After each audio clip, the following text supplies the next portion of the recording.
Halo, nama saya Ricky. Dalam video kali ini saya mau bahas penurunan berat badan yang optimal. Seberapa cepat sebaiknya kamu turun berat badan? Mau itu misalnya setengah kilo per minggu, 1 kilo per minggu, atau lebih dari itu, kita bakal bahas. Dan ini adalah kunci kenapa banyak orang yang gagal untuk turun berat badan untuk jangka panjangnya. Banyak orang bisa berhasil untuk jangka pendek, tapi jangka panjangnya mereka gagal. Oke, ini dikarenakan mereka nggak tahu penurunan berat badan yang optimal.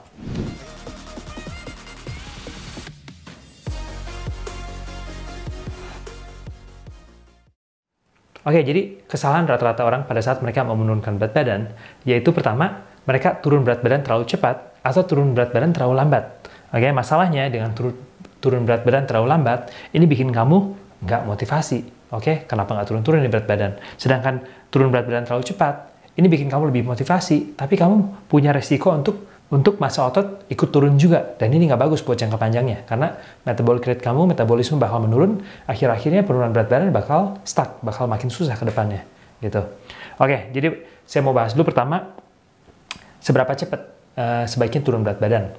Jadi pertama, kamu harus tahu nilai TDEE dulu, yaitu Total Daily Energy Expenditure, yaitu berapa banyak energi yang kamu gunakan setiap harinya, ya, untuk bernafas dan lain-lain, dan juga untuk aktivitas, mau itu olahraga dan lain-lain. Jadi TDEE ini adalah BMR ditambah dengan aktivitas sehari-hari. Oke?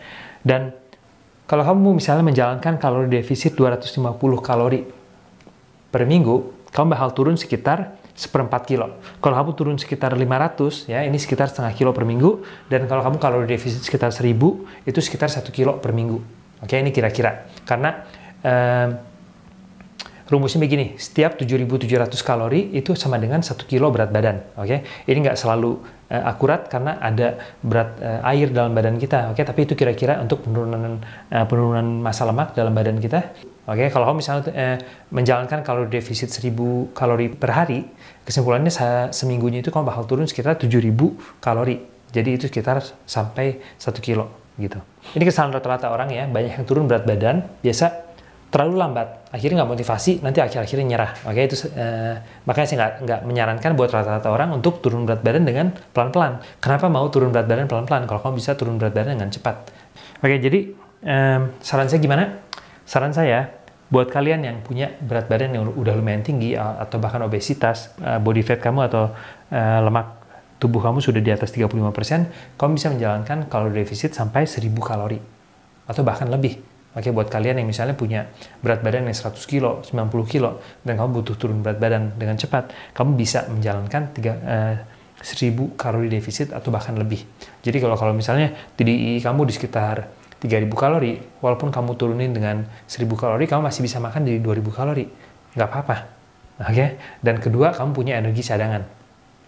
Karena prinsip begini, semakin tinggi body fat kamu, lemak tubuh kamu, semakin badan kamu bisa mentoleransi kalori defisit yang lebih besar. Oke, dan sebaliknya, kalau body fat kamu sudah rendah, kamu nggak bisa mentoleransi kalori defisit yang terlalu besar. Jadi kalau body fat kamu udah di bawah 20%, kamu sebaiknya cutting di 500 kalori defisit.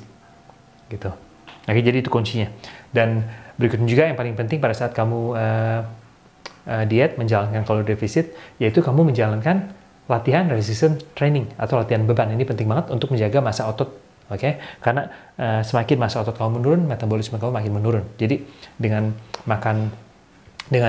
latihan beban, oke, pertama ini bakal membantu untuk menjaga massa otot, dan kedua juga asupan protein yang tinggi. Saran saya, kamu bisa makan di sekitar 1,8 sampai misalnya bisa juga sampai 2,2 gram per kilo berat badan.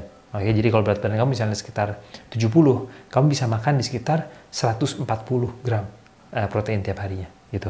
Dan ini gunanya untuk menghindari penurunan massa otot pada saat kamu menjalankan kalori defisit. Oke, jadi itu tips buat kalian yang pengen nurunin berat badan. Oke, saran saya, kamu bisa menjalankan sekitar 1000 kalori defisit untuk kesuksesan jangka panjang kamu. Dan juga pada saat kamu menjalankan kalori defisit yang besar, kamu bisa menjalankan yang namanya diet break, di mana kamu istirahat dari diet dan setelah itu kamu lanjut lagi. Jadi kemungkinan besar penurunan berat badan kamu bakal cepet di awal, pas itu kamu berhenti dulu, ini bakal berkurang. Pikirannya bakal begini, buat rata-rata orang sering banget mereka turun berat badan terlalu cepet, nanti akhirnya malah balik lagi. Oke? Dan sama juga yang turun terlalu lambat akhirnya mereka menyerah. Oke, jadi pilih yang ini. Oke, segitu aja untuk kesempatan kali ini. Semoga videonya ngebantu. Dan buat kalian yang pengen mendapatkan body goal, kamu bisa daftar untuk kelas online, oke, yang ada saya bikin di Udemy. Linknya kamu bisa lihat di bawah. Kamu bakal belajar untuk menghitung kalori dan juga tentang nutrisi, bagaimana caranya